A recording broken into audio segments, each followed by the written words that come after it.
പ്രിയപ്പെട്ട രക്ഷിതാക്കളെ, ഇന്ത്യയിലെ തന്നെ ഏറ്റവും വലിയ മത്സര പരീക്ഷകളിൽ ഒന്നാണ് നീറ്റ് പരീക്ഷ. നമ്മുടെ കൊച്ചു കേരളത്തിൽ നിന്ന് പോലും 1,25,000-ലധികം വിദ്യാർത്ഥികൾ നീറ്റ് പരീക്ഷ എഴുതിക്കൊണ്ടിരിക്കുകയാണെന്ന് നിങ്ങൾക്കറിയാം. ഞങ്ങളുടെ വിദ്യാർത്ഥികൾ, നിങ്ങളുടെ മക്കൾ പരീക്ഷാ ഹാളിലാണ്. നമ്മൾ നല്ല വിജയം ആദ്യം തന്നെ എല്ലാവർക്കും ആശംസിക്കുന്നു. നിങ്ങളെ ഞങ്ങൾ 3 രൂപത്തിൽ കാണാനാണ് ആഗ്രഹിക്കുന്നത്. ഞാൻ ഇനി പറയുന്ന 3 വിഭാഗത്തിൽ ഒന്നായിരിക്കും നിങ്ങൾ. ഇന്ന് നീറ്റ് പരീക്ഷ കഴിഞ്ഞിറങ്ങുന്ന വിദ്യാർത്ഥികളിൽ കുറഞ്ഞ 1% വിദ്യാർത്ഥികൾ അടിപൊളി പരീക്ഷയായിരുന്നു, നല്ല രൂപത്തിൽ പെർഫോം ചെയ്യാൻ പറ്റി, നല്ല ഒരു കോഴ്സിന് ആഗ്രഹിച്ച കോളേജിൽ തന്നെ പരിഗണിക്കപ്പെടാനുള്ള സാധ്യതയുണ്ട് എന്ന കോൺഫിഡൻസോടെ പുറത്തേക്ക് വരുന്ന ഒരു ചെറിയ ശതമാനം വിദ്യാർത്ഥികളുണ്ട്. എന്നാൽ ഇത്തവണത്തെ പരീക്ഷ അത്ര വൃത്തിയായില്ല. അടുത്ത തവണ ഒന്നുകൂടെ ട്രൈ ചെയ്ത് റിപ്പീറ്റ് ചെയ്തിട്ട് അടിപൊളിയായിട്ട് അടുത്ത തവണ ഒന്നുകൂടെ പരീക്ഷ എഴുതണം എന്ന് തീരുമാനിച്ചിറങ്ങുന്ന വിദ്യാർത്ഥികളുണ്ട്. മൂന്നാമത്തെ ഒരു വിഭാഗം എൻട്രൻസ് ഒന്നും ഞങ്ങളെക്കൊണ്ട് പറ്റിയ പണിയല്ല, അത് എൻട്രൻസ് കിട്ടാൻ വിധിക്കപ്പെട്ട മറ്റൊരു വിഭാഗമുണ്ട്, അതിൽ ഞങ്ങളില്ല എന്ന നിരാശയോടെ എൻട്രൻസിനെ അപ്രോച്ച് ചെയ്യുന്ന ഒരു വിഭാഗം വിദ്യാർത്ഥികളുമുണ്ട്. ഈ മൂന്നിലൊരു വിദ്യാർത്ഥിയുടെ രക്ഷിതാവായിരിക്കും നിങ്ങൾ. ഒന്നാമത്തെ വിഭാഗത്തോട് നമുക്ക് കൂടുതൽ ഇനി സംസാരിക്കാനൊന്നുമില്ല.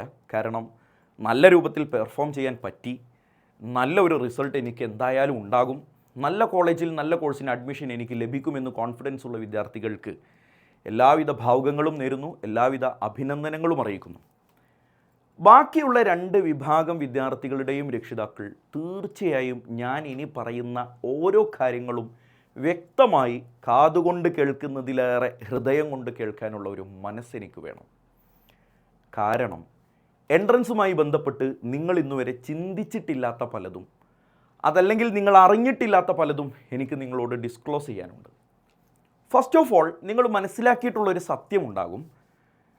+1 +2 പഠിക്കുന്നത് പോലെയല്ല എൻട്രൻസ് എന്നുള്ളത്. ഞാനൊരു കാര്യം നിങ്ങളോട് ഓർമ്മിപ്പിക്കുകയാണ്. ഇന്ന് വീട്ടിൽ ചെന്നിട്ട് ഈ വീഡിയോ നിങ്ങളുടെ കുട്ടിയോടുകൂടെ, രക്ഷിതാവും വിദ്യാർത്ഥിയും ഒരുമിച്ചിരുന്ന് സ്റ്റുഡൻറ്റിനോട് കൂടെ ഒന്നുകൂടെ കാണാനുള്ള മനസ്സ് കാണിച്ചാൽ അടിപൊളിയായിരിക്കും. കാരണം പെട്ടെന്ന് കുട്ടികൾക്ക് ഇത് കണക്റ്റ് ആകും. ഹയർ സെക്കൻഡറിയിൽ ചിലപ്പോൾ 99% മാർക്ക് വാങ്ങിയ കുട്ടിക്ക് പോലും എൻട്രൻസിന് ചിലപ്പോൾ വേണ്ടത്ര പെർഫോം ചെയ്യാൻ പറ്റിക്കൊള്ളണമെന്നില്ല. അതൊരു സെപ്പറേറ്റ് സ്കിൽ തന്നെയാണ്. തിരിച്ചും സംഭവിക്കാറുണ്ട്. ഒരു 70 to 90% മാർക്ക് മാത്രം വാങ്ങിയിട്ടും എൻട്രൻസിന് നന്നായി പെർഫോം ചെയ്യുന്ന വിദ്യാർത്ഥികളെയും ഞങ്ങൾ കണ്ടിട്ടുമുണ്ട്, അനുഭവിച്ചിട്ടുമുണ്ട്. ലിറ്ററലി 60% മാത്രം ഹയർ സെക്കൻഡറിക്ക് മാർക്ക് വാങ്ങിയിരുന്ന ആളാണ് ഞാൻ. 2016 എൻട്രൻസ് എഴുതുകയും അതുവഴി അഡ്മിഷൻ നേടുകയും അതിലൂടെ ഡോക്ടറാവാൻ സാധിക്കുകയും എനിക്ക് പറ്റിയിട്ടുണ്ട്. അപ്പോൾ തീർച്ചയായിട്ടും മാർക്ക് എന്ന് പറയുന്നത്, ഹയർ സെക്കൻഡറിയിലെ മാർക്ക് എന്ന് പറയുന്നത് ഒരു മാനദണ്ഡമല്ല എന്ന് വ്യക്തമായി ഞങ്ങൾക്ക് ബോധ്യമുള്ളതാണ്. നിങ്ങളുടെ കുട്ടിക്ക് ഹയർ സെക്കൻഡറിയിൽ എത്ര മാർക്കാണെങ്കിലും ശരി, എൻട്രൻസ് ഒരു ബാലികേറാമലയല്ല എന്നാണ് ഞങ്ങളുടെ പക്ഷം. അതൊരു സെപ്പറേറ്റ് സ്കില്ലാണ്. ആ സ്കിൽ വളർത്തിയെടുക്കാൻ പറ്റും. അത് പറ്റുന്നവരാണോ അല്ലയോ എന്ന് ഞങ്ങൾക്ക് വളരെ കൃത്യമായിട്ട് പെട്ടെന്ന് തന്നെ വിദ്യാർത്ഥികളെക്കുറിച്ച് മനസ്സിലാവും. ഞാൻ നിങ്ങളോട് ഇൻട്രൊഡ്യൂസ് ചെയ്യുന്നത് മലപ്പുറത്ത് ഞങ്ങൾ നടത്തിക്കൊണ്ടിരിക്കുന്ന CM അക്കാഡമി എന്ന ഇൻസ്റ്റിറ്റ്യൂട്ടിനെ കുറിച്ചാണ്. CM അക്കാഡമി മറ്റുള്ള എല്ലാ എൻട്രൻസ് കോച്ചിങ് സെൻറ്ററുകളിൽ നിന്നും ഒരുപാട് കാര്യങ്ങളിൽ വ്യത്യസ്തമായിട്ടാണ് കാര്യങ്ങൾ ചെയ്യുന്നത്. എല്ലാ കാര്യങ്ങളും ഞാൻ ഡീറ്റെയിൽ ആയിട്ട് നിങ്ങൾക്ക് പറഞ്ഞു തരുന്നുണ്ട്. വളരെ കിഡിലൻ റിസൾട്ടുകൾ ഉണ്ടാക്കാൻ ഞങ്ങൾക്ക് സാധിച്ചിട്ടുണ്ട്. അതിനെക്കുറിച്ച് ഞാൻ ആദ്യം നിങ്ങളോട് സംസാരിക്കാം. നിങ്ങൾക്കറിയാം, 1.5 ലക്ഷത്തോളം വിദ്യാർത്ഥികൾ എഴുതുന്ന പരീക്ഷയിൽ 1200-1300 വിദ്യാർത്ഥികൾ മാത്രമാണ് ഗവൺമെൻറ് സെക്ടറിൽ MBBSന് ജോയിൻ ചെയ്യുന്നത്. എന്ന് പറഞ്ഞാൽ കേരളത്തിൻ്റെ ആവറേജ് വിജയശതമാനം 1%. കേരളത്തിലെ ആവറേജ് വിജയശതമാനം 1%. എന്ന് പറഞ്ഞാൽ ഞാനത് കൃത്യമായിട്ട് നിങ്ങൾക്ക് സ്ക്രീനിൽ എഴുതി തന്നെ കാണിച്ചു തരും. കേരളത്തിൻ്റെ വിജയശതമാനമാണ് ഞാനിപ്പോൾ നിങ്ങൾക്ക് ഈ എഴുതി തരുന്നത്. 1% ആണ് ഓൾ കേരള MBBS വാങ്ങുന്ന വിദ്യാർത്ഥികളുടെ പെർസെൻറ്റേജ്. ഇനി കേരളത്തിൻ്റെ ആവറേജ് വിജയശതമാനം മാറ്റി വെക്കുക. കാരണം പലരും ചിലപ്പോൾ കോച്ചിങ്ങിനൊന്നും പോവാതെ വെറുതെ +2ൻ്റെ കൂടെ ജസ്റ്റ് ഒന്ന് എൻട്രൻസ് എന്താണെന്നറിയാം, നീറ്റ് എന്താണെന്നറിയാം എന്നൊക്കെയുള്ള വളരെ ചെറിയ ഉദ്ദേശങ്ങളൊക്കെ വെച്ച് എൻട്രൻസിന് വരുന്ന ഒരുപാട് മക്കളുണ്ട്. ഒരുപാട് പേര് അങ്ങനെ ജസ്റ്റ് കാഷ്വലായിട്ട് എഴുതി വരുന്നവരുണ്ട്. അതുകൊണ്ട് കേരളത്തിൻ്റെ ആവറേജ് വിജയശതമാനം നിങ്ങൾക്ക് മാറ്റിവെക്കാം. നിങ്ങൾക്ക് എൻട്രൻസ് കോച്ചിങ് സെൻറ്റർ എന്ന് കേൾക്കുമ്പോൾ കേരളത്തിൽ ഏറ്റവും പ്രമുഖമായി തോന്നുന്ന എല്ലാ സ്ഥാപനങ്ങളെയും നിങ്ങളൊന്ന് മനസ്സിൽ വിചാരിക്കും. ഞാൻ ഈ വീഡിയോയിൽ പേരുകളൊന്നും പറയുന്നില്ല. നിങ്ങൾക്ക് വെറുതെ കാഷ്വലി നിങ്ങൾക്ക് കേട്ടാൽ തന്നെ ഒരുപാട് സ്ഥാപനങ്ങൾ ഞാൻ കൃത്യമായി ഒരു സ്ഥാപനത്തെയോ രണ്ട് സ്ഥാപനത്തെയോ എന്നല്ല ഉദ്ദേശിച്ചത്, എല്ലാ സ്ഥാപനങ്ങളെയും. നിങ്ങളുടെ മനസ്സിൽ വരുന്ന എല്ലാ സ്ഥാപനങ്ങളെയും നിങ്ങളൊന്നിങ്ങനെ മനസ്സിൽ ലിസ്റ്റ് ചെയ്ത് വെക്കുക. നിങ്ങൾ അറിയണേ, ആവറേജ് വിജയശതമാനം കേരളത്തിലെ ഏതൊരു ഇൻസ്റ്റിറ്റ്യൂട്ട് എടുത്ത് നോക്കിയാലും ഇൻസ്റ്റിറ്റ്യൂട്ടുകളുടെ ആവറേജ് വിജയശതമാനം ദാറ്റ് ഈസ് ലെസ് ദാൻ 6 ആണ്. 6-നേക്കാളും കുറവാണ്. ലെസ് ദാൻ 6, 6-നേക്കാളും കുറവാണ്. 6% കുറവാണ് എന്ന് പറഞ്ഞാൽ എന്താണ് അർത്ഥം? 100 വിദ്യാർത്ഥികളുള്ള ഒരു ബാച്ചിൽ നിന്ന് 6-ൽ താഴെ വിദ്യാർത്ഥികൾ മാത്രമാണ് അവരാഗ്രഹിക്കുന്ന രൂപത്തിൽ ആഗ്രഹിക്കുന്ന കോളേജിൽ എൻട്രൻസ് ക്രാക്ക് ചെയ്തെത്തുന്നത് എന്നതാണ് അതിനർത്ഥം. ഇതൊരു സ്ഥാപനത്തിൻ്റെ കുറ്റമാണോ? ഒരിക്കലുമല്ല. കാരണം കേരളത്തിൽ അത്ര സീറ്റുകളേ ഉള്ളൂ. പല സെൻറ്ററുകളിലായി ഈ വർഷം ഞാൻ മാത്രം ഒരു 3000-ഓളം വിദ്യാർത്ഥികളെ ഈ വർഷത്തെ നീറ്റിന് വേണ്ടി പ്രിപ്പയർ ചെയ്യിപ്പിച്ചിട്ടുണ്ട്. അപ്പം ഞാൻ ദൈവത്തോട്, പടച്ചോനെ, ഞാൻ പഠിപ്പിക്കുന്ന എല്ലാ മക്കൾക്കും ഈ വർഷം എൻട്രൻസ് കിട്ടണേ എന്ന് പ്രാർത്ഥിക്കാനുള്ള സീറ്റ് പോലും ഇന്ന് കേരളത്തിലില്ല. 3000 വിദ്യാർത്ഥികളെ ഞാൻ മാത്രം പഠിപ്പിക്കുന്നുണ്ടെന്നാണ് ഞാൻ പറഞ്ഞത്. കേരളത്തിൽ ആകെ 1200 1300 MBBS സീറ്റുകളേ ഉള്ളൂ. അപ്പോൾ അത്രയും കുറഞ്ഞ സീറ്റുകളുള്ള കേരളത്തിൽ ഒരു ഇൻസ്റ്റിറ്റ്യൂട്ടിന് 6% താഴെ മാത്രമേ റിസൾട്ട് ഉണ്ടാക്കാൻ പറ്റുന്നുള്ളൂ എന്നുള്ളത് ചോദ്യം ചെയ്യപ്പെടേണ്ട കാര്യമൊന്നുമല്ല. അത് ആ ഇൻസ്റ്റിറ്റ്യൂട്ടിൻ്റെ മോശവുമല്ല. ഞാനൊരു ഇൻസ്റ്റിറ്റ്യൂട്ടിനെയും ചെറുതാക്കി പറഞ്ഞതുമല്ല. പക്ഷേ നിങ്ങൾ അറിയേണ്ട ഒരു കാര്യമുണ്ട്. 2023 നീറ്റ് പരീക്ഷ കഴിഞ്ഞപ്പോൾ CM അക്കാഡമിയുടെ റിസൾട്ട് ഞാൻ നിങ്ങളോട് പറഞ്ഞുതരാം. CM അക്കാഡമിയിൽ അന്ന് 100 വിദ്യാർത്ഥികളാണ് റിപ്പീറ്റ് ചെയ്യുന്നവരുണ്ടായിരുന്നത്. ആ 100 എണ്ണത്തിൽ 20+ MBBS വാങ്ങാൻ ഞങ്ങൾക്ക് സാധിച്ചിട്ടുണ്ട്. 20-ലധികം വിദ്യാർത്ഥികൾക്ക് ഗവൺമെൻറ് സീറ്റിൽ MBBS വാങ്ങിച്ചു കൊടുക്കാൻ ഞങ്ങൾക്ക് പറ്റിയിട്ടുണ്ട്. എന്ന് പറഞ്ഞാൽ കേരളത്തിൻ്റെ ആവറേജ് വിജയശതമാനം 1 ആയിരിക്കെ ഏതൊരു സ്ഥാപനത്തിൻ്റെയും ആവറേജ് വിജയശതമാനം 6% താഴെയായിരിക്കെ CM അക്കാഡമിയുടെ ആവറേജ് വിജയശതമാനം 20% ആ വർഷം.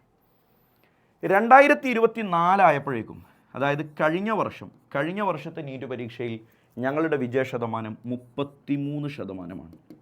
33% ആണ്. 3-ൽ ഒരാൾക്ക് എൻട്രൻസ് വാങ്ങിച്ചു കൊടുക്കാൻ ഞങ്ങൾക്ക് സാധിച്ചിട്ടുണ്ട്.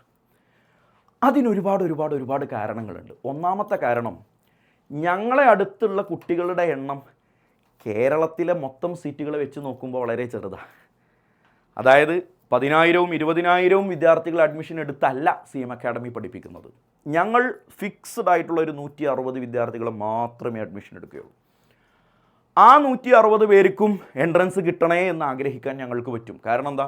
കേരളത്തിലുള്ള MBBS സീറ്റുകൾ 160-നേക്കാൾ വലുതാണ്. അതുകൊണ്ട് ഈച്ച് ആൻഡ് എവരി സ്റ്റുഡൻറ്റ്, എല്ലാവർക്കും എൻട്രൻസ് ക്രാക്ക് ചെയ്യാൻ പറ്റണമെന്ന ദൃഢനിശ്ചയത്തോടു കൂടെയാണ് ഞങ്ങൾ ഈ കുട്ടികളോട് എൻട്രൻസിൻ്റെ കാര്യങ്ങൾ പറഞ്ഞു കൊടുക്കുന്നത്. വളരെ പേഴ്സണലായിട്ടാണ് ഇവരുടെ എൻട്രൻസിൻ്റെ കാര്യങ്ങളിൽ ഞങ്ങൾ ഇടപെടുന്നത്. അതായത് ഒരു സബ്ജക്റ്റ് പഠിപ്പിക്കാൻ ഇവിടെ ഒരു അധ്യാപകൻ മാത്രമേ ഉണ്ടാവുള്ളൂ. കെമിസ്ട്രി പഠിപ്പിക്കുന്നത് ഞാനാണ്, ഫിസിക്സ് പഠിപ്പിക്കുന്നത് സുരേഷ് സാറാണ്, സുവോളജി പഠിപ്പിക്കുന്നത് അനിൽ സാറാണ്, ബോട്ടണി പഠിപ്പിക്കുന്നത് സെഹീർ സാറാണ്. ഇതിനപ്പുറത്തേക്ക് വേറൊരു അധ്യാപകൻ ഇതിലേക്ക് കടന്നു വരില്ല. അപ്പോൾ 100% 100-ൽ 100 മാർക്ക് കുട്ടികൾ കൊടുക്കുന്ന അധ്യാപകർ മാത്രമേ ഞങ്ങളെ വിദ്യാർത്ഥികൾക്ക് ക്ലാസ് എടുക്കുകയുള്ളൂ. അതുകൊണ്ട് എന്താ ഗുണം എന്നറിയോ നിങ്ങൾ? ഒരു അധ്യാപകനെ ഞങ്ങൾ ഫോഴ്സ് ചെയ്യേണ്ട, സാറേ 7 മണിക്കൂറേ സമയമുള്ളൂ, ഇതിനുള്ളിൽ ഈ ടോപ്പിക്ക് തീർക്കണേ എന്ന് ഞങ്ങളൊരു അധ്യാപകരോടും പറയാറില്ല. ഞങ്ങൾ പുറത്ത് ക്ലാസ് എടുക്കാൻ പോകുമ്പോൾ ഈ ഡയലോഗ് ഒരുപാട് കേൾക്കുന്നതാ, സാറേ സമയമല്ല, സാറൊന്ന് പെട്ടെന്ന് തീർത്ത് തരണേ എന്ന് പലരും ഞങ്ങളോട് ആവശ്യപ്പെടാറുണ്ട്. ഞങ്ങളെ ഇൻസ്റ്റിറ്റ്യൂട്ടിൽ അങ്ങനെ ഒരു പരിപാടിയില്ല. എത്ര സമയമെടുത്താലും സാറേ കുട്ടികൾക്ക് മനസ്സിലായി, കുട്ടികൾ അതിൽ നിന്ന് കാര്യങ്ങൾ ഉൾക്കൊണ്ട് മാർക്ക് ഉണ്ടാക്കിയിട്ടല്ലാതെ നമുക്കിനി വിശ്രമമില്ല എന്നുള്ളത് മാത്രമാണ് ഞങ്ങളും അധ്യാപകരും തമ്മിലുള്ള അണ്ടർസ്റ്റാൻഡിങ്. ഒരു അധ്യാപകനോടും ഞാൻ ഇടയ്ക്ക് കയറിയിട്ട് സാറേ ടോപ്പിക്ക് എവിടെ എത്തി, ഇങ്ങനെ പോയാൽ തീരുമോ എന്ന് ഞാൻ ചോദിക്കാറില്ല. പക്ഷേ ഡിസംബറിൽ ഞങ്ങൾക്ക് ടോപ്പിക്ക് തീരണം എന്ന് കൊല്ലത്തിൻ്റെ തുടക്കം മുതലേ ഞങ്ങൾ അവരോട് പറയാറുണ്ട്. അതിന് എക്സ്ട്രാ ക്ലാസ് വെക്കണമെങ്കിൽ വെക്കാം. മാത്രമല്ല, സപ്പോസ് പല സ്ഥാപനങ്ങളിലും കണ്ടുവരുന്ന ഒരു പ്രവണതയാണ്, ഫിസിക്സ് പഠിപ്പിക്കാൻ ഒരു 6 ആളുണ്ടാകും, കെമിസ്ട്രി പഠിപ്പിക്കാൻ ഒരു 5 ആളുണ്ടാകും, ബോട്ടണി പഠിപ്പിക്കാൻ ഒരു 4 പേരുണ്ടാകും. നിങ്ങൾ കൃത്യമായിട്ട് മനസ്സിലാക്കണേ, ഇതിലേതെങ്കിലും ഒരാളുടെ ക്ലാസ് മോശമായതിൻ്റെ പേരിൽ ഒരു കുട്ടിക്ക് ഫിസിക്സിൽ മാർക്ക് കുറഞ്ഞാൽ നമ്മൾ എന്ത് ചെയ്യും? ഇതിൽ ആരുടെ പ്രോബ്ലം കൊണ്ടാണ് ഈ കുട്ടിക്ക് മാർക്ക് കുറയുന്നതെന്ന് നമ്മൾ എങ്ങനെ റെക്ടിഫൈ ചെയ്യും, എങ്ങനെ മനസ്സിലാക്കും? CM അക്കാഡമിയിൽ അതില്ല. ഒരു കുട്ടിക്ക് ഫിസിക്സ് മാർക്ക് കുറവാണോ, അത് ആരോട് കമ്മ്യൂണിക്കേറ്റ് ചെയ്യണമെന്ന് ഞങ്ങൾക്ക് കൃത്യമായി അറിയാം. കാരണം ഫിസിക്സ് ഇവിടെ ഒരാളെ എടുക്കുന്നുള്ളൂ. ഒരു കുട്ടിക്ക് കെമിസ്ട്രിയിൽ മാർക്ക് കുറവാണെങ്കിൽ അതാരാണ് ശ്രദ്ധിക്കേണ്ടത് എന്ന് ഞങ്ങൾക്ക് വളരെ കൃത്യമായ ഒരു വിഷൻ ഉണ്ടാകും. അത് ഞാനാണ് ശ്രദ്ധിക്കേണ്ടത്, കാരണം ഞാനാണ് കെമിസ്ട്രിയുടെ അധ്യാപകൻ. മാത്രമല്ല, ഒരു ഏരിയയിൽ നിന്ന് ഡൗട്ട് വന്നാൽ കെമിസ്ട്രിയൊക്കെ സംബന്ധിച്ചിടത്തോളം എസ്പെഷ്യലി നമുക്ക് പറയാൻ പറ്റും, പല കോൺസെപ്റ്റുകളും നമുക്ക് ക്ലബ്ബ് ചെയ്തിട്ട് പറയാൻ പറ്റും. 2-3 ചാപ്റ്ററിലുള്ള കാര്യങ്ങൾ നമുക്ക് ഒരുമിച്ച് ഇവിടെ പഠിപ്പിച്ചു കഴിഞ്ഞാൽ ഏറ്റവും കൂടുതൽ ഗുണം കിട്ടുന്ന ഒരുപാട് കോൺസെപ്റ്റുകൾ കെമിസ്ട്രിയിലുണ്ട്. ഇതെല്ലാം ഒരാളാണ് എടുക്കുന്നതെന്നുണ്ടെങ്കിൽ അതിൻ്റെ താളം അടിപൊളിയായിരിക്കും. ഒരാൾക്ക് എങ്ങനെ വേണമെങ്കിലും ക്ലബ്ബ് ചെയ്ത് കാര്യങ്ങൾ പറഞ്ഞു കൊടുക്കാം, എത്ര ഇൻഡെപ്ത് ക്വസ്റ്റ്യൻസ് വേണമെങ്കിലും ചെയ്തു കൊടുക്കാം. ഇവിടുത്തെ ഓർഗാനിക് കെമിസ്ട്രി ഒക്കെ ഞാൻ അങ്ങനെയാണ് എടുക്കുന്നത്. അടിപൊളിയായിട്ട് കുട്ടികൾ അത് എൻജോയ് ചെയ്ത് പഠിക്കാറുണ്ട്. ഇൻഡെപ്ത് എല്ലാ കാര്യങ്ങളും ഏറ്റവും ബേസ് മുതൽ അവസാനം വരെ, അതും എടുത്തു പറയേണ്ട ഒരു കാര്യമാണ്. നിങ്ങൾ നോട്ടീസിൽ വായിച്ചിട്ടുണ്ടാകും, ഒരു ആവറേജ് റിപ്പീറ്റേഴ്സ് ബാച്ച് നടത്താൻ വേണ്ട ടൈം എന്ന് പറയുന്നത് 900 മണിക്കൂറാണ്. 800 മുതൽ 900 മണിക്കൂറുകളാണ്. അതിനുള്ളിൽ ടോപ്പിക്സ് തീരും. അതും കോവിഡിന് മുമ്പ്. കോവിഡിന് ശേഷം ഒരുപാട് ചാപ്റ്ററുകൾ ഡിലീറ്റ് ആക്കി. അപ്പോൾ അത്രയൊന്നും സമയം വേണ്ടി വരില്ല. എന്നാലും CM അക്കാഡമിയിൽ ഒരു വർഷം ആവറേജ് 1200 മണിക്കൂർ ക്ലാസ് കൊടുക്കുന്നുണ്ട്. ആ 1200 മണിക്കൂർ ആർക്കാണ്? +1 +2 സമയത്ത് വളരെ സീരിയസ് ആയിട്ട് എൻട്രൻസിനെ നോക്കി കണ്ടിട്ടില്ലാത്ത ഒരുപാട് മക്കളുണ്ട്. അവർക്കെല്ലാം ഈ ബേസ് മുതൽ ഞങ്ങൾ കാര്യങ്ങൾ പറഞ്ഞു കൊടുക്കുന്നത് വളരെയധികം ഹെൽപ്ഫുള്ളാണ്. നിങ്ങൾ സംസാരിക്കുക, ഞങ്ങളുടെ സ്റ്റുഡൻസിനോട് സംസാരിക്കുക, ഞങ്ങളൊന്ന് കമ്മ്യൂണിക്കേറ്റ് ചെയ്യുക, അതിന് നഷ്ടമൊന്നുമില്ല. ജസ്റ്റ് നിങ്ങൾ അടുത്ത വർഷം എൻട്രൻസ് പ്രിപ്പയർ ചെയ്യിപ്പിക്കണമെന്ന് മനസ്സുകൊണ്ട് ആഗ്രഹിക്കുന്നുണ്ടെങ്കിൽ ഞാൻ നിങ്ങളോട് ഒരേ ഒരു കാര്യം പറയുന്നു, ജസ്റ്റ് നിങ്ങൾ CM അക്കാഡമിയിലൊന്ന് വന്ന് അന്വേഷിക്കുക. ബാക്കിയെല്ലാം നിങ്ങളുടെ തീരുമാനങ്ങളാണ്. നിങ്ങൾ അന്വേഷിച്ച് പോകുമ്പോൾ ചിലപ്പോൾ 4 ദിവസം കഴിഞ്ഞിട്ട് ഞങ്ങൾ ചിലപ്പോൾ നിങ്ങളൊന്ന് വിളിക്കുമായിരിക്കും, സാറേ നിങ്ങൾ അഡ്മിഷൻ എടുക്കാൻ ഉദ്ദേശിക്കുന്നുണ്ടോ ഇല്ലയോ എന്ന് ചിലപ്പോൾ ഞങ്ങളൊന്ന് ചോദിക്കുമായിരിക്കും. ഉണ്ടെങ്കിലുണ്ട്, ഇല്ലെങ്കിലില്ല എന്നല്ലാതെ നിങ്ങളെങ്ങാനും ഞങ്ങൾ അഡ്മിഷൻ എടുക്കുന്നില്ല എന്ന് പറഞ്ഞു പോയാൽ എന്താ സാറേ നിങ്ങൾ എടുക്കാത്തത്, എന്താ നിങ്ങൾക്ക് എടുത്താൽ എന്നൊന്നും പറഞ്ഞ് ഞങ്ങൾ നിങ്ങളെ പിന്നാലെ വരില്ല. ഞാൻ ഓൾറെഡി പറഞ്ഞു, നമുക്ക് അവിടെ 160 സീറ്റുകൾ മാത്രമേ ഉള്ളൂ. ആ സീറ്റുകളിലേക്ക് അഡ്മിഷൻ എടുക്കുക എന്നുള്ളത് മാത്രമേ ഞങ്ങളും മനസ്സുകൊണ്ട് ആഗ്രഹിച്ചിട്ടുള്ളൂ. നേരത്തെ ഞാൻ നിങ്ങളോട് പറഞ്ഞ ഈ 20%, 30% എന്ന് പറയുന്ന റിസൾട്ടുകളെല്ലാം കേരളത്തിലെ ഏറ്റവും ബെസ്റ്റ് റിസൾട്ടാണ്. ഏറ്റവും ബെസ്റ്റ് റിസൾട്ടാണ്. ഫസ്റ്റ് റാങ്കോ സെക്കൻഡ് റാങ്കോ അല്ല കഥ. ഞങ്ങളുടെ സ്ഥാപനത്തിൽ നിന്ന് പഠിച്ചിട്ട് എൻട്രൻസ് കിട്ടാതെ പോയവർ എന്നാരും ഫ്ലെക്സ് വെക്കില്ല, എന്നാരും പരസ്യം ചെയ്യില്ല. എത്ര പേർക്ക്, എത്ര ശതമാനം പേർക്ക് കിട്ടിയെന്നും ആരും വ്യക്തമായി പറയില്ല. അവിടെയാണ് നിങ്ങൾ ഞങ്ങളുടെ റിസൾട്ടിനെ മനസ്സിലാക്കേണ്ടത്. ഇത് ചെറിയ റിസൾട്ടല്ല, കേരളത്തിലെ ഏറ്റവും ബെസ്റ്റ് റിസൾട്ടാണ്. എന്നിട്ട് എന്താ സാറേ ഞങ്ങളിങ്ങനെ ഒരു ഇൻസ്റ്റിറ്റ്യൂട്ടിനെ പറ്റി കേൾക്കാത്തത് എന്നതായിരിക്കും നിങ്ങളുടെ മനസ്സിലുണ്ടാവുക. 2 കാരണങ്ങളുണ്ട്. ഒന്ന്, ഞങ്ങൾ മലപ്പുറത്ത് തുടങ്ങിയിട്ട് വെറും 4 വർഷമേ ആയിട്ടുള്ളൂ. 2, ഞങ്ങൾക്ക് ആവശ്യമുള്ള നമ്പർ ഓഫ് സ്റ്റുഡൻസ് എന്ന് പറയുന്നത് ഓൺലി 160 ആണെന്ന് ഞാൻ നേരത്തെ പറഞ്ഞു. ഒരു സബ്ജക്റ്റ് പഠിപ്പിക്കാൻ ഒരു അധ്യാപകനെ ഉണ്ടാവുള്ളൂ എന്ന് ഞാൻ പറഞ്ഞു. അത് ഈ 160-നേക്കാൾ കൂടുതൽ കുട്ടികൾ വന്നു കഴിഞ്ഞാൽ ഞങ്ങളുടെ ക്വാളിറ്റിയിൽ ഞങ്ങൾക്ക് ചിലപ്പോൾ ഒന്ന് കോംപ്രമൈസ് ചെയ്യേണ്ടി വരും. അതില്ലാതിരിക്കാനാണ് ഞങ്ങൾ ഈ അഡ്മിഷൻ കൗണ്ട് ഫിക്സ് ചെയ്യുന്നത്. അപ്പോൾ ഒരുപാട് മാർക്കറ്റിംഗ് ചെയ്തൊന്നും കഴിഞ്ഞ വർഷങ്ങളിലും ഞങ്ങൾ അഡ്മിഷൻ എടുത്തിട്ടില്ല. ഞങ്ങളെടുത്ത് വരുന്ന മെയിൻ അഡ്മിഷൻ, ഒന്ന് കഴിഞ്ഞ വർഷം ഞങ്ങളെടുത്ത് പഠിച്ചിട്ട് ഒന്നുകൂടെ റിപ്പീറ്റ് ചെയ്യണമെന്ന് ആഗ്രഹിക്കുന്നവരാണ്, റിപ്പീറ്റേഴ്സാണ് ഒന്ന് ഞങ്ങളുടെ കൂടെയുള്ളവർ. മറ്റൊന്ന്, നമ്മുടെ അടുത്ത് പഠിച്ചു പോയവരുടെ കുടുംബത്തിൽ നിന്ന്, അയൽവാസികളിൽ നിന്ന്, സുഹൃത്തുക്കളിൽ നിന്ന്, ജൂനിയേഴ്സിൽ നിന്ന്, സീനിയേഴ്സിൽ നിന്ന്, അവരുടെ പരിചയ വലയങ്ങളിൽ നിന്ന് തന്നെയാണ് ഞങ്ങൾക്ക് വീണ്ടും അഡ്മിഷൻസ് വരുന്നത്. എനിക്കൊരു സ്ഥാപനത്തിൽ പോയി പഠിച്ചിട്ട് ഗുണം കിട്ടിയിട്ടില്ലെങ്കിൽ ഞാൻ എൻ്റെ അയൽപ്പക്കക്കാരനെ അങ്ങോട്ട് വിടില്ല. നിങ്ങൾക്ക് ആലോചിച്ചാൽ മനസ്സിലാകും. ചേട്ടനും അനിയനും ഇവിടെ പഠിച്ചിട്ടുണ്ട്, അയൽവാസികൾ ഇവിടെ പഠിച്ചിട്ടുണ്ട്, റിലേറ്റീവ്സ് ഇവിടെ പഠിച്ചിട്ടുണ്ട്. അതാണ് ഞാൻ നേരത്തെ നിങ്ങളോട് പറഞ്ഞത്. ജസ്റ്റ് ഒന്ന് വന്ന് കാര്യങ്ങളെക്കുറിച്ചൊന്ന് കേട്ട് അറിഞ്ഞിട്ട് നിങ്ങൾക്ക് ഏത് സ്ഥാപനത്തിലും വേണമെങ്കിൽ പോകാം. അത് നിങ്ങളുടെ ചോയ്സാണ്. വളരെ പ്രധാനപ്പെട്ട അടുത്തൊരു വ്യത്യാസം ഞാൻ പറഞ്ഞുതരാം. CM അക്കാഡമിയിൽ പഠിക്കുന്നൊരു വിദ്യാർത്ഥിക്ക് റിസൾട്ട് ഉണ്ടാവുക എന്നുള്ളത് ഞങ്ങളുടെ കൂടി ഉദ്ദേശമാണ്, ഞങ്ങളുടെ കൂടി ആവശ്യമാണ്. നിങ്ങളുടെ റിസൾട്ടാണ് ഞങ്ങളുടെ മാർക്കറ്റ്. അതിൽ ഞാനിപ്പോൾ കള്ളം പറഞ്ഞിട്ട് കാര്യമില്ല. ഞാൻ എൻ്റെ ധാർമ്മികമായ വശങ്ങളെക്കുറിച്ച് സംസാരിച്ച് എനിക്ക് സ്ഥാപനം നടത്തുന്നതിനേക്കാൾ വലിയ സുഖം കിട്ടുന്നത്, സന്തോഷം കിട്ടുന്നത് കുട്ടിക്ക് റിസൾട്ട് ഉണ്ടാകുമ്പോഴാണ്. ഞാൻ വെറും വർത്തമാനം പറഞ്ഞിട്ട് കാര്യമില്ല. ഞങ്ങളെല്ലാവരും ആഗ്രഹിക്കുന്നത് നല്ല റിസൾട്ട് ഉണ്ടാക്കുകയും അതുവഴി നല്ല അഡ്മിഷൻസ് നെക്സ്റ്റ് അക്കാഡമിക് ഇയറുകളിലേക്ക് വർദ്ധിപ്പിക്കുകയും ചെയ്യുക എന്നുള്ളത് തന്നെയാണ് സ്വാഭാവികം. അതിൻ്റെ ഒരു ഗ്രോയിങ് സ്റ്റേജിലായതുകൊണ്ട് തന്നെ നിങ്ങളുടെ കുട്ടിയുടെ റിസൾട്ട് ഞങ്ങളുടെ കൂടി ആവശ്യമാണ്, റെസ്പോൺസിബിലിറ്റിയാണ്, ഞങ്ങളുടെ ഉത്തരവാദിത്തമാണ്. നിങ്ങളുടെ കുട്ടിക്ക് കിട്ടാവുന്നതിലെ ഏറ്റവും ബെസ്റ്റ്, കേരളത്തിൽ ഇന്ന് കിട്ടാവുന്നതിലെ ഏറ്റവും ബെസ്റ്റ് CM അക്കാഡമി നിങ്ങൾക്ക് പ്രൊവൈഡ് ചെയ്യുമെന്ന് ഈ വീഡിയോയിലൂടെ ഞാൻ നിങ്ങൾക്ക് ഉറപ്പ് തരികയാണ്, 100% ഉറപ്പ് തരികയാണ്. ഇത് ഞാൻ ഇത്രയും വ്യക്തമായി പ്രഖ്യാപിക്കുമ്പോൾ CM അക്കാഡമിയിൽ കഴിഞ്ഞ വർഷം പഠിച്ചുപോയ വിദ്യാർത്ഥികളോട് നിങ്ങൾക്ക് അന്വേഷിക്കാം ഇങ്ങനെയൊക്കെ കിട്ടിയിട്ടുണ്ടോ എന്നുള്ളത്. പ്രീവിയസ് ഇയറുകളിൽ ഇത്രയും ഗംഭീരമായ റിസൾട്ട് ഞങ്ങൾക്ക് ഉണ്ടാക്കാൻ പറ്റിയെന്ന് പറയുന്നതിൻ്റെ കൂടെ തന്നെ വളരെ സിംഗിൾ ഡിജിറ്റ് റാങ്കുകളും വളരെ എടുത്തു പറയേണ്ട ചില റാങ്കുകളും നിങ്ങളോട് ഞങ്ങൾക്ക് പരിചയപ്പെടുത്തേണ്ടതുണ്ട്. ആദ്യത്തെയും രണ്ടാമത്തെയും വർഷങ്ങളിലായി കാറ്റഗറി വൈസ് കേരളത്തിലെ 1ാം റാങ്കും 2ാം റാങ്കും 3ാം റാങ്കും 22ാം റാങ്കുമെല്ലാം ഞങ്ങളുടെ മക്കൾക്ക് വാങ്ങാൻ സാധിച്ചിട്ടുണ്ട്. ഒരുപാട് ഡോക്ടേഴ്സിൽ കുറച്ച് പേരെ മാത്രം ഞാനൊന്ന് പരിചയപ്പെടുത്തുകയാണെന്നേ ഉള്ളൂ. 2023 JEE പരീക്ഷ കഴിഞ്ഞപ്പോൾ മലപ്പുറം ജില്ലയിലെ 1ാം റാങ്ക് ഹിബ MC ആയിരുന്നു, CM അക്കാഡമിയിൽ പഠിച്ചതാണ്.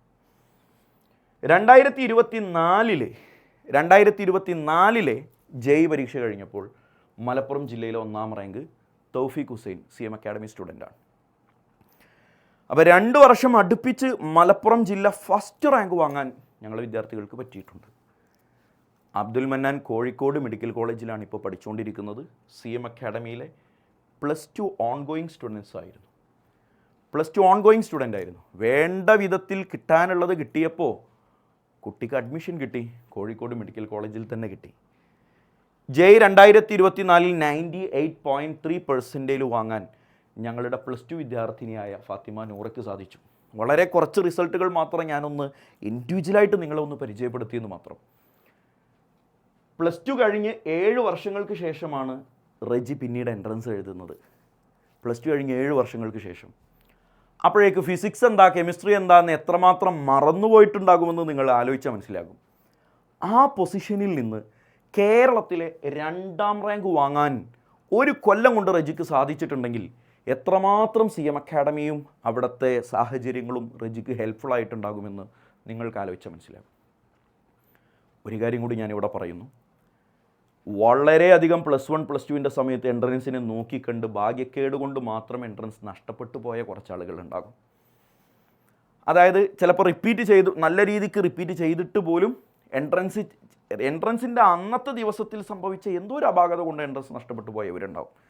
സാറേ ബയോളജി ഒന്നും എനിക്കിനിയൊന്നും പഠിക്കാൻ ബാക്കിയില്ല, എനിക്ക് ഫിസിക്സും കെമിസ്ട്രിയും കുറച്ചധികം ക്വസ്റ്റ്യൻസൊക്കെ ഒന്ന് ചെയ്തു നോക്കുക എന്നുള്ളതാണ് എൻ്റെ ഉദ്ദേശം. സാറേ +1 +2 ഞാൻ ഇൻ്റഗ്രേറ്റഡ് ബാച്ച് സ്റ്റുഡൻ്റ് ആയിരുന്നു, ഞാൻ നന്നായിട്ട് തന്നെ എൻട്രൻസിന് പ്രിപ്പയർ ചെയ്തിട്ടുണ്ട്, പക്ഷേ ഒരു വർഷം കൂടി എനിക്ക് റിപ്പീറ്റ് ചെയ്യണമെന്ന് ആഗ്രഹമുണ്ട്. ഇങ്ങനെ ഓൾറെഡി നീറ്റിലും JEEക്കൊക്കെ നല്ല മാർക്ക് വാങ്ങി ഒരു വർഷം കൂടി നന്നായി ഒന്ന് ഇമ്പ്രൂവ് ചെയ്തിട്ട് എൻട്രൻസ് എഴുതണമെന്ന് ആഗ്രഹമുള്ളവർക്ക് വേണ്ടി ഞങ്ങളുടെ സ്പെഷ്യൽ ബാച്ചുകളും അവൈലബിൾ ആണ്. അതായത് വളരെ ബേസിക് ആയിട്ടുള്ള കാര്യങ്ങളെല്ലാം പറഞ്ഞ് സമയം കളയാൻ പാടില്ലാത്ത ഒരു ടൈപ്പ് ഓഫ് സ്റ്റുഡൻസ് ഉണ്ടാകും. അവരെയും സെപ്പറേറ്റ് ആയിട്ട് തന്നെ ഞങ്ങൾ ട്രീറ്റ് ചെയ്യുന്നുണ്ട്. CM അക്കാഡമിയിൽ നിലവിൽ പഠിച്ചുകൊണ്ടിരിക്കുന്ന വിദ്യാർത്ഥികളുടെ നിലവാരം അത് എത്ര താഴെയാവട്ടെ എത്ര മേലെയാവട്ടെ, ഈ വർഷത്തെ അവരുടെ നീറ്റിൻ്റെ റിസൾട്ട് അവർക്ക് ഈ കൊല്ലത്തിൽ കിട്ടാവുന്നതിൽ ഏറ്റവും ബെസ്റ്റ് റിസൾട്ടാണ്. ഞാനതെപ്പോഴും കുട്ടികളോട് പറഞ്ഞു കൊടുക്കുന്ന കാര്യമാണ്. മക്കളെ MBBS എന്നുള്ളത് എല്ലാവർക്കും ചിലപ്പോൾ പറ്റിക്കൊള്ളണമെന്നില്ല, തുമ്പിയെ കൊണ്ട് കല്ലെടുപ്പിക്കാൻ പാടില്ല എന്നുള്ളത് മനസ്സിലാക്കുക. നിങ്ങൾക്ക് ലഭിക്കാവുന്നതിലെ ഏറ്റവും ബെസ്റ്റ്, അതാണ് ഞങ്ങൾ തരുന്ന ഓഫർ. അല്ലാതെ എല്ലാവർക്കും MBBS അങ്ങനെയല്ല, നിങ്ങൾക്ക് ലഭിക്കാവുന്നതിൽ ഏറ്റവും ബെസ്റ്റിലേക്ക് എത്തിക്കാൻ ഞങ്ങൾക്ക് പറ്റും. മറ്റേത് സ്ഥാപനത്തെക്കാളും ഞങ്ങൾക്കതിന് പറ്റും. മെയ് 3ാമത്തെ ആഴ്ച മുതൽ ഞങ്ങളും ഈ വർഷത്തെ നെക്സ്റ്റ് അക്കാഡമിക് ഇയറിലേക്കുള്ള റിപ്പീറ്റേഴ്സ് ബാച്ചിൻ്റെ ക്ലാസ്സുകൾ ആരംഭിക്കും. അഡ്മിഷൻ ഓൾറെഡി ആരംഭിച്ചിട്ടുണ്ട്. 5,000 rupees മാത്രം അടച്ച് നിങ്ങൾക്ക് സീറ്റ് ബുക്ക് ചെയ്തിടാം. നിങ്ങളുടെ കുട്ടിക്ക് ഹയർ സെക്കൻഡറിയിൽ +1 +2 റിസൾട്ട് വരുമ്പോൾ ഫിസിക്സ് കെമിസ്ട്രി ബയോളജിയിലും ഫിസിക്സ് കെമിസ്ട്രി മാത്സിലും ഒന്നിരിക്കൽ ഫിസിക്സ് കെമിസ്ട്രി ബയോളജി അല്ലെങ്കിൽ ഫിസിക്സ് കെമിസ്ട്രി മാത്സിൽ ഉള്ള മാർക്കിനനുസരിച്ച് നിങ്ങൾക്ക് സ്കോളർഷിപ്പുകൾ അവൈലബിൾ ആണ്.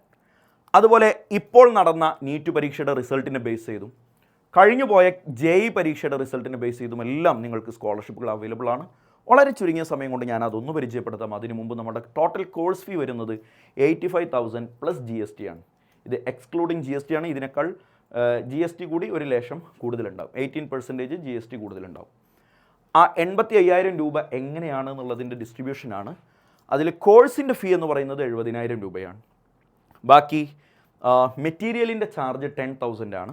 അതുപോലെ രജിസ്ട്രേഷൻ ഫീ 5,000 ആണ്. അങ്ങനെയാണ് 70, 10, 5 ടോട്ടൽ 85,000 രൂപ ഒരു വർഷത്തേക്കുള്ള ഫീസായിട്ട് കണക്കാക്കപ്പെടുന്നത്. എങ്ങനെയാണ് ഇനി അതിലുള്ള സ്കോളർഷിപ്പുകൾ എന്നുള്ളതൊന്ന് നോക്കാം. പ്ലസ് ടുവിൻ്റെ മാർക്കിനെ ബേസ് ചെയ്തിട്ട് ഇംഗ്ലീഷിലെയും അറബിയിലെയും സെക്കൻഡ് ലാംഗ്വേജിലെയും ഒന്നും മാർക്ക് നമ്മളിവിടെ പരിഗണിക്കില്ല. മെഡിക്കൽ ബാച്ചിലേക്കാണെങ്കിൽ PCB ഫിസിക്സ് കെമിസ്ട്രി ബയോളജിയുടെ മാർക്ക്, എഞ്ചിനീയറിംഗ് ബാച്ചിലേക്കാണെങ്കിൽ PCM ഫിസിക്സ് കെമിസ്ട്രി മാത്സിൻ്റെ മാർക്കാണ് പരിഗണിക്കുക. അത് 600-ലായിരിക്കും മാർക്ക് ഉണ്ടാവുക. 600-ൽ 600 വാങ്ങിയ വിദ്യാർത്ഥിക്ക് 100% ഫ്രീ ആണ്. എല്ലാം ഫ്രീ ആണ്. മെറ്റീരിയൽ കോസ്റ്റും ഫ്രീ ആണ്, രജിസ്ട്രേഷൻ ഫീയും എല്ലാം ഫ്രീ ആണ്. അതുപോലെ നേരത്തെ പറഞ്ഞ 70,000 കോഴ്സ് ഫീ എല്ലാം ഫ്രീ ആണ്. ബാക്കിയുള്ള എല്ലാവരിലും ഈ കാണുന്ന പെർസെൻറ്റേജിലെ ഡിസ്കൗണ്ട് എല്ലാം കോഴ്സ് ഫീയിൽ നിന്നാണ്. അതായത് 70,000-ൽ നിന്നാണ് ബാക്കിയുള്ളവർക്ക് ഡിസ്കൗണ്ട് ഉണ്ടാവുക. അതായത് മെറ്റീരിയൽ ഫീസും അതുപോലെ തന്നെ രജിസ്ട്രേഷൻ ഫീസും മാത്രമേ, ഒരു 15,000 രൂപ മാത്രമേ അതിനേക്കാൾ കൂടുതൽ എക്സ്ട്രാ അടയ്ക്കേണ്ടി വരുള്ളൂ. മാർക്ക് ഇവിടെ ഞാൻ കൊടുത്തിട്ടുണ്ട്. ഇനി ഓരോന്ന് ഞാൻ വായിച്ച സമയം കളയുന്നില്ല. 596-നും 599-നും ഇടയിലാണെങ്കിൽ 100%-ഉം കോഴ്സ് ഫീ ഫ്രീ ആണ്. കോഴ്സ് ഫീ 100%-ഉം ഫ്രീ ആണ്. ബാക്കി 590-നും 595-നും ഇടയിലാണെങ്കിൽ 50%. അങ്ങനെ ഓരോ മാർക്കുകൾക്കനുസരിച്ച് 480-ന് മുകളിൽ മാർക്കുള്ള എല്ലാവർക്കും, അഥവാ ഓൾമോസ്റ്റ് 90%-ന് മുകളിൽ നിങ്ങൾക്ക് ഫിസിക്സ് കെമിസ്ട്രി ബയോളജിയിൽ മാർക്കുള്ള എല്ലാവർക്കും സംവാട്ട് പെർസെൻറ്റേജ് ഞങ്ങളിതിൽ സ്കോളർഷിപ്പുകൾ ഇൻക്ലൂഡ് ചെയ്തിട്ടുണ്ട്. അപ്പോൾ ഇതൊന്ന് നിങ്ങൾക്ക് സ്ക്രീൻഷോട്ട് എടുത്ത് വെക്കാം. നിങ്ങൾക്ക് ഫർദർ നിങ്ങൾക്ക് എൻക്വയറിക്ക് മുമ്പ് കാര്യങ്ങൾ ഡീറ്റെയിൽ ആയിട്ട് അറിയാൻ നിങ്ങൾക്കിതൊന്ന് സ്ക്രീൻഷോട്ട് എടുത്ത് വെക്കാം. നടന്നുകൊണ്ടിരിക്കുന്ന നീറ്റ് പരീക്ഷയുടെ റിസൾട്ട് വരാനൊന്നും കാത്തിരിക്കേണ്ട. ഇപ്പോൾ തന്നെ ഏകദേശം സ്ഥാപനങ്ങളെല്ലാം അവരുടെ ആൻസർ കീ പുറത്തു വിട്ടിട്ടുണ്ടാകും. അത് വെച്ച് നിങ്ങൾക്ക് എന്ത് ചെയ്യാൻ പറ്റും? നിങ്ങളുടെ നീറ്റിന് ലഭിക്കുന്ന ഏകദേശം മാർക്ക് കാൽക്കുലേറ്റ് ചെയ്യാൻ പറ്റും. എനിവേ, നീറ്റിൻ്റെ സ്കോർ കാർഡ് വന്നതിന് ശേഷം കഴിഞ്ഞ വർഷം ഞങ്ങൾ കൊടുത്തിരുന്ന പെർസെൻറ്റേജ് ആണ് ഈ കാണുന്നത്. ഈ വർഷം എക്സാം ടഫ് ആവുകയോ കൂടുതൽ ഈസി ആവുകയോ ചെയ്യുകയാണെങ്കിൽ ഈ പെർസെൻറ്റേജിൽ കുറഞ്ഞ വ്യത്യാസങ്ങൾ അങ്ങോട്ടും ഇങ്ങോട്ടും ഉണ്ടാകും. അപ്പോൾ കഴിഞ്ഞ വർഷം കൊടുത്തതാണ് ഇപ്പോൾ നിങ്ങളോട് പറയുന്നത്. അത് ഏകദേശം ഞങ്ങളുടെ സ്കോളർഷിപ്പിനെ കുറിച്ച് നിങ്ങൾക്കൊരു ധാരണ ലഭിക്കാൻ വേണ്ടിയിട്ടാണ്. എക്സാമിൻ്റെ ടഫ്നെസ്സിനനുസരിച്ച് എക്സാം എത്രമാത്രം ഈസി ആണെന്നുള്ളതിനനുസരിച്ച് ഇതിലുള്ള ചേഞ്ചുകൾ എന്താണെന്നുള്ളത് ഞങ്ങളോടൊന്ന് കോൺടാക്ട് ചെയ്താൽ ഞങ്ങൾ പറഞ്ഞുതരാം. 630+ മാർക്ക് നീറ്റിന് വാങ്ങിയ ഒരാൾക്ക് 100% ഫ്രീ. 100% എല്ലാ പരിപാടിയും ഫ്രീ ആണ്. ഹോസ്റ്റൽ ഫീസ് അടക്കം അതിൽ ഫ്രീ ആണ്. 600+ ആണെങ്കിൽ കോഴ്സ് ഫീസ് 100% ഫ്രീ ആണ്. ഞാൻ നേരത്തെ പറഞ്ഞ 70,000. ഇനി ബാക്കി ഇവിടെ ഉണ്ട് 575-നും 599-നും ഇടയിലാണെങ്കിൽ 75% ഫ്രീ ആണ്. ബാക്കി 25% മാത്രം അടച്ചാൽ മതിയാവും. ചുരുക്കത്തിൽ നീറ്റിൽ നിങ്ങൾക്ക് 300+ മാർക്ക് വാങ്ങാൻ സാധിച്ചിട്ടുണ്ടെങ്കിൽ പോലും ഞങ്ങൾ 5% ഡിസ്കൗണ്ട് കൊടുക്കുന്നുണ്ട്. 300+ മാർക്ക് ആർക്ക് വാങ്ങാൻ പറ്റിയാലും അതിലെല്ലാം ഞങ്ങളുടെ സ്കോളർഷിപ്പുകൾ അവൈലബിൾ ആണ്. അതുപോലെ എഞ്ചിനീയറിംഗ് ബാച്ചിലേക്കാണ് നിങ്ങൾ അഡ്മിഷൻ ആഗ്രഹിക്കുന്നതെങ്കിൽ ജെയുടെ റിസൾട്ടിനനുസരിച്ചും ഇവിടെ കൃത്യമായിട്ട് നിങ്ങൾക്ക് സ്കോളർഷിപ്പുകൾ കാണാം. ജെ 2025-ലെ പെർസെൻറ്റേജിൽ 95% ആണെങ്കിൽ including hostel fee completely free ആണ്. അതുപോലെ 93% എബവ് ആണെങ്കിൽ 100% കോഴ്സ് ഫീ ഫ്രീ ആണ്. ഇവിടെ എല്ലാം മെറ്റീരിയലിൻ്റെ ഫീസും അതുപോലെ രജിസ്ട്രേഷൻ ഫീ മാത്രമേ വരികയുള്ളൂ. 91%-ലാണ്, 90%-ലാണ്, 80%-ലാണ്, 70%-ലാണ്. നോക്ക്, 70% മുകളിൽ ഈ കഴിഞ്ഞ JEE പരീക്ഷയ്ക്ക് മാർക്കുള്ളവർക്കെല്ലാം സ്കോളർഷിപ്പുകൾ അവൈലബിൾ ആണ്. ഇതൊരു ഗോൾഡൻ ഓപ്പർച്യൂണിറ്റി ആയിട്ട് കണ്ട് റിപ്പീറ്റ് ചെയ്യാൻ ആഗ്രഹിക്കുന്നവർക്ക് നല്ലൊരു അവസരമായിട്ട് മനസ്സിലാക്കിയിട്ട് ജസ്റ്റ് ഞങ്ങളെ ഒന്ന് വിളിക്കുക, ഞങ്ങളൊന്ന് വന്ന് കാണുക, ഞങ്ങളുടെ വിദ്യാർത്ഥികളോടൊന്ന് ഇൻ്ററാക്ട് ചെയ്യുക, ഞങ്ങളുടെ ടീച്ചേഴ്സിനെയൊക്കെ ഒന്ന് പരിചയപ്പെടുക. ഞങ്ങളുടെ ഫിസിക്സിൻ്റെ മെറ്റീരിയലിനെ മാത്രം ഞാനൊന്നുകൂടെ ഒന്ന് പരിചയപ്പെടുത്താം. കഴിഞ്ഞ വർഷത്തിൻ്റെ മുമ്പത്തെ വർഷം ക്രാഷ് കോഴ്സിന് ഞങ്ങൾ കൊടുത്ത 3000 ക്വസ്റ്റ്യൻസ് മാത്രമുള്ള ഫിസിക്സ് മെറ്റീരിയലിൽ നിന്ന് 37 ക്വസ്റ്റ്യൻസ് നീറ്റിന് ഡയറക്റ്റ് ചോദിച്ചു. 45 ക്വസ്റ്റ്യനിൽ 37 ഡയറക്റ്റ് ചോദിച്ചു. അപ്പോൾ ഫിസിക്സിലെ അധ്യാപകർ എത്രമാത്രം റിസർച്ച് നടത്തിയിട്ടായിരിക്കും ഈ മെറ്റീരിയൽ ഉണ്ടാക്കിയിട്ടുണ്ടാവുക എന്ന് നിങ്ങൾക്ക് ആലോചിച്ചാൽ മനസ്സിലാവും. ചില ആളുകളുടെയൊക്കെ മെറ്റീരിയൽ കാണുമ്പോൾ നമുക്ക് തന്നെ വിഷമം തോന്നും. ഒന്നാമത്തെ ക്വസ്റ്റ്യനെ പോലെ തന്നെ രണ്ടാമത്തെ ക്വസ്റ്റ്യൻ, അതുപോലെ തന്നെ മൂന്നാമത്തെ ക്വസ്റ്റ്യൻ, ഒരേ ടൈപ്പിലുള്ള 5 ക്വസ്റ്റ്യൻ ചെയ്യിപ്പിക്കുന്നതിനേക്കാൾ നല്ലത് ഡിഫറെൻറ്റ് ടൈപ്പിലുള്ള 3 ക്വസ്റ്റ്യൻ ചെയ്യുന്നതാണ്. അതല്ലേ അതിൻ്റെ സയൻറ്റിഫിക് ആയിട്ടുള്ള ശാസ്ത്രീയമായിട്ടുള്ള ഒരു അപ്രോച്ച് എന്ന് പറയുന്നത്. അപ്പോൾ പ്രിയപ്പെട്ട രക്ഷിതാക്കളെ, ഞങ്ങൾ നിങ്ങളോട് ഇത്ര നേരം സംസാരിച്ചത് ഞങ്ങളുടെ അക്കാഡമിക്സ് മാത്രമാണെങ്കിൽ ഇനി അതിൻ്റെ അപ്പുറത്തേക്ക് നിങ്ങൾ ആ നോട്ടീസിൽ വായിച്ച കുറേ കാര്യങ്ങളുണ്ട്. ഒരു കുട്ടിക്ക് റിസൾട്ട് ഉണ്ടാകുന്നതിലെ 60% ഇൻവോൾവ്മെൻറ്റും കുട്ടി തന്നെ ഇടുന്നതാണ്, എഫേർട്ട് കൊണ്ടാണ്. ആ എഫേർട്ടിൻ്റെ ഭാഗമാണ് ഞങ്ങൾ ഏറ്റവും കൂടുതൽ കോൺസെൻട്രേറ്റ് ചെയ്യുന്നത്. അതായത് കുട്ടിയുടെ പിന്നാലെ നടന്ന് പഠനത്തിൽ അവർ താഴേക്ക് പോകുന്നുണ്ട് എന്ന് കണ്ടാൽ തന്നെ ഞങ്ങളുടെ മെൻറ്റേഴ്സ് ഇടപെടുകയും അവരെ പഠനത്തിന് ആവശ്യമുള്ള കാര്യങ്ങൾ ചെയ്തു കൊടുക്കുകയും ഡിസ്കസ് ചെയ്യുകയും അവരെ പിന്നാലെ ഉണ്ടാകും. ഞാൻ നേരത്തെ പറഞ്ഞു, 5000, 6000, 10000, 20,000 വിദ്യാർത്ഥികൾ പഠിക്കുന്ന ഒരു സ്ഥാപനത്തിൽ ഇങ്ങനെ ഒരു ഫെസിലിറ്റി ഉണ്ടാകുമോ എന്ന് നിങ്ങളൊന്ന് ചിന്തിച്ച് നോക്കുക. ജസ്റ്റ് ഒന്ന് ചിന്തിച്ച് നോക്കുക. CM അക്കാഡമി അല്ലാത്ത വേറെ ഏത് സ്ഥാപനത്തിൽ പോയാലും നിങ്ങൾക്ക് എൻട്രൻസ് കിട്ടൂല എന്നൊന്നുമല്ല ഞാൻ പറഞ്ഞത്. പക്ഷേ CM അക്കാഡമി അല്ലാത്ത ഏത് സ്ഥാപനത്തിൽ നിങ്ങൾക്ക് പോയാലും കിട്ടുന്ന റിസൾട്ടിനേക്കാൾ നല്ല റിസൾട്ട് ഉണ്ടാക്കാൻ ഞങ്ങൾക്ക് സാധിക്കും. ഞങ്ങൾക്കത് സാധിച്ചിട്ടുമുണ്ട്. ഞങ്ങളുടെ വിദ്യാർത്ഥികൾ 100% ആ വിഷയത്തിൽ സാറ്റിസ്ഫൈഡുമാണ്. നെക്സ്റ്റ് അക്കാഡമിക് ഇയറിലെ ഞങ്ങളുടെ പരസ്യങ്ങൾ, ഞങ്ങളുടെ സംസാരങ്ങൾ നിങ്ങളെക്കുറിച്ചാവട്ടെ. അതിന് നിങ്ങൾ ഒരുങ്ങിക്കെട്ടി ഇറങ്ങുകയാണെങ്കിൽ ബാക്കി എൻ്റെ CM അക്കാഡമി ഫാമിലിയുടെ പേഴ്സണലായിട്ടുള്ള ഒരു ഉത്തരവാദിത്തമായിട്ട് മക്കളെ ഞങ്ങൾ ഏറ്റെടുത്ത് പഠിപ്പിക്കും. ബാക്കി നമുക്ക് നേരിട്ട് സംസാരിക്കാം. ഹോസ്റ്റൽ ഫീസിനെ കുറിച്ച് പറഞ്ഞില്ലല്ലോ എന്ന് ചിലരിങ്ങനെ ചിന്തിക്കുന്നുണ്ടാകും. AC, non-AC 2 രൂപത്തിൽ ഹോസ്റ്റൽ ഇവിടെ അവൈലബിൾ ആണ്. അപ്പോൾ ഹോസ്റ്റലിന് നമുക്ക് വരുന്നത് AC ആണെങ്കിൽ 11,000 രൂപയും 11,000-ഉം, non-AC ആണെങ്കിൽ 9,000-ഉമാണ് ഒരു മാസത്തേക്ക് വരുന്ന എക്സ്പെൻസ്. അതിൽ ലോണ്ട്രി, അതുപോലെ ഫുഡ്, അക്കോമഡേഷൻ എല്ലാം ഇൻക്ലൂഡഡ് ആണ്. ബാക്കി കാര്യങ്ങൾ നമുക്ക് നേരിട്ട് സംസാരിക്കാം. എനിവേ, ഒരിക്കൽ കൂടി എല്ലാ വിദ്യാർത്ഥികൾക്കും നല്ലൊരു വിജയം ആശംസിച്ചുകൊണ്ട് താങ്ക് യു.